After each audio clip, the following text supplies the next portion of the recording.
Hello guys, मैं जितेंद्र जेके study point में आपका हार्दिक स्वागत करता हूं।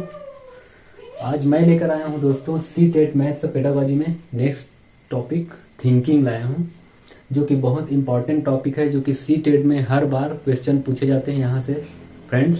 तो आज हम डिस्कस करेंगे थिंकिंग के बारे में। थिंकिंग क्या होता है? सोचने समझने की योग्यता होती है दोस्तों। किसी भी चीज के बारे में हम सोचते हैं, विचार करते हैं, वो थिंकिंग होती है। मैथ्स पेडागोजी में देखा जाए तो थिंकिंग जो है मेनली थ्री टाइप्स की होती है, जिसमें पहला ट्रांसपोजिशन होता है, जिसे हिंदी में पक्षांतरण बोला जाता है, और दूसरा है प्रोपोर्शनल समानुपातिक होता है हिंदी में, और तीसरा जो है मेजरमेंट होता है, जिसे मापन कहा जाता है। आज हम इन्हीं 3 पॉइंट के बारे में डिस्कस करेंगे दोस्तों, और इनके बारे में समझेंगे, जानेंगे, जो कि सी टेट एग्जाम में बहुत बार पूछे जाते हैं और बहुत इंपॉर्टेंट टॉपिक है। इसके बारे में हम जानकारी लेते हैं। तो फिर स्टार्ट करते हैं दोस्तों। इसके अलावा और एक चीज बात बता देता हूं दोस्तों, जो मैथ्स होता है उसे कभी भी रटा नहीं जाता, रटते नहीं है, और कभी भी मेमोराइज नहीं किया जाता है। ये सब नेगेटिव पॉइंट होते हैं दोस्तों, इसको हमें ध्यान रखना है। एग्जाम में ऐसा टाइप का क्वेश्चन आए जैसे कि बच्चों को रटवाना है या मेमोराइज करवाना है, तो ऐसे वर्ड को नहीं लेना है, ये नेगेटिव होता है। इसको आंसर में नहीं लेना है, ये नेगेटिव होता है। तो हम बात करते हैं, फर्स्ट है हमारा ट्रांसपोजिशन के बारे में बात करते हैं, जो कि हिंदी में कहा जाता है इसे पक्षांतरण। ट्रांसपोजिशन मेनली इसे हम अलजेब्रा पढ़ते हैं, उसमें हम पक्षांतरण का यूज करते हैं ट्रांसपोजिशन का। जैसे कि अलजेब्रा में यूज करते हैं, जैसे कि कोई सा भी समीकरण जैसे कि लेते हैं 3x + 4 is equal to 4x - 6। ऐसा कोई भी समीकरण लेते हैं, उसको हम दोनों ओर पक्षांतर बराबर करते हैं। इसमें ऐसे ही सॉल्व नहीं किया जाता, जैसे कि 3x + 4 ऐसे करके नहीं लिखा जाता डायरेक्ट। इसको एक से x वाला संख्या जैसे कि इसको बराबर किया जाता है, जैसे कि 4x - 3x, और उसी प्रकार 4x + 6, इसको बराबर किया जाता है। तो हमें अलजेब्रा में मेनली इसे यूज किया जाता है पक्षांतरण का, या ट्रांसपोजिशन का यूज मेनली जो है अलजेब्रा में किया जाता है। तो ये टॉपिक आपको क्लियर हुआ दोस्तों। तो हम नेक्स्ट टॉपिक बात करेंगे इसमें प्रोपोर्शनल का, जिसे कहा जाता है समानुपातिक। प्रोपोर्शनल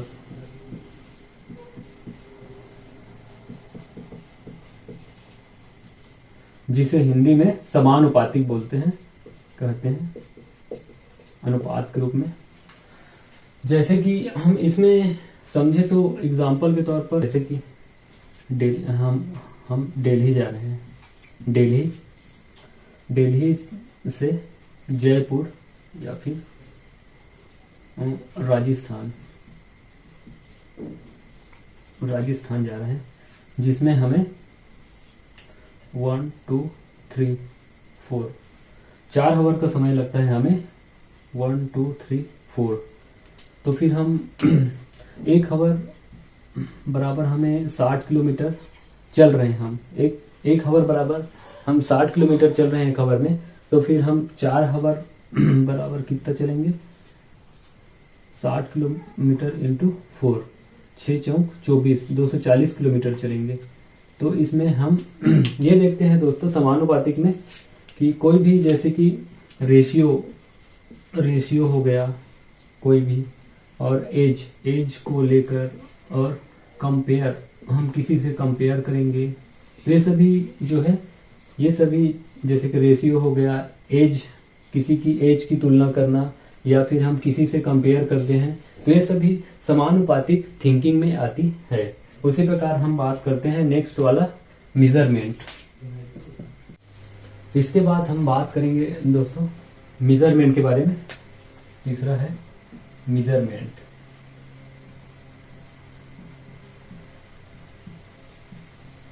मेजरमेंट यानी मापन।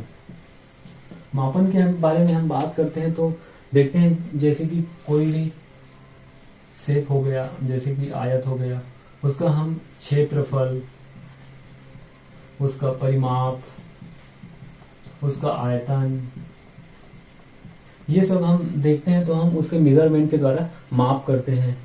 इसको हम स्केल के द्वारा भी माप कर सकते हैं, जिसमें उसके क्षेत्रफल, उसके आयतन, उसका परिमाप, ये सभी जो है मापन के अंतर्गत, मेजरमेंट के अंतर्गत आता है। आई होप मेरा ये टॉपिक आपको समझ आया होगा दोस्तों। लेकिन समझ नहीं आया होगा तो हम कुछ पिछले ईयर में पूछे गए क्वेश्चन को लेंगे, जिसके थ्रू आपको अच्छे से ये टॉपिक क्लियर हो जाएगा। तो हम नेक्स्ट सेशन में हम क्वेश्चन डिस्कस करते हैं। तो हम लेते हैं फ्रेंड्स पिछले ईयर में पूछे गए क्वेश्चन, जो कि हम लेते हैं क्वेश्चन को जो पिछले ईयर में पूछा गया है। फिरोज मानचित्र पर माप क्रम को पढ़ सकता है और दो स्थानों के बीच की दूरी को सही रूप से ज्ञात कर सकता है। वह क्या प्रदर्शित कर रहा है? तो जैसा कि हमने बात किया था दोस्तों, किसी भी जैसे कि स्थानों की दूरी को ज्ञात करने के लिए हम कौन से चिंतन में करते हैं दोस्तों उसको? तो हम मापन चिंतन में तो हम मेजरमेंट में एरिया हो गया है और वॉल्यूम हो गया है। एरिया, वॉल्यूम, पेरीमीटर, इन सब को हम ज्ञात करते हैं मापन चिंतन से। और पक्षांतरण से हम तो अलजेब्रा को लेते हैं। अलजेब्रा के समीकरण के लिए हम पक्षांतरण करते हैं।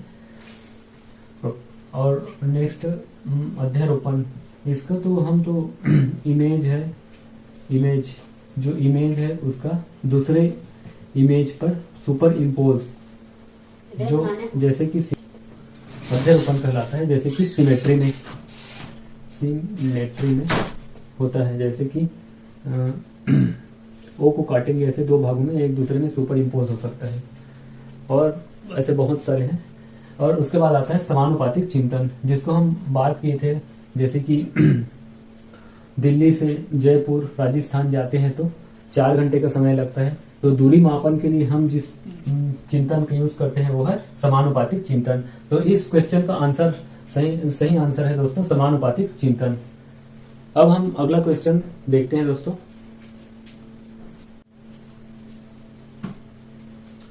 तो हम अब सेकंड क्वेश्चन देखते हैं दोस्तों। नीचे दिए गए प्रश्न को हल करने के लिए बालिका में किस प्रक्रिया के विकास की आवश्यकता है? यह हमारा क्वेश्चन है। 5x - 8 = x + 4। तो हम इसमें देखते हैं पहला ऑप्शन कंठस्थीकरण, मेमोराइजिंग। तो मैंने टॉपिक के स्टार्टिंग में ही बोल दिया था दोस्तों कि बच्चों को रटवाना नहीं है, मेमोराइज नहीं करवाना है। तो फिर ये ऑप्शन तो पहले ही कट गया है, कंठस्थीकरण। अब देखते हैं सेकंड, सर्व समीका का प्रयोग। इसमें हम सर्व समीका का प्रयोग नहीं करेंगे दोस्तों। अब तीसरा है आगमन। अब आगमन विधि, जिसमें एग्जाम्पल से हम रूल के थ्रू जाते हैं।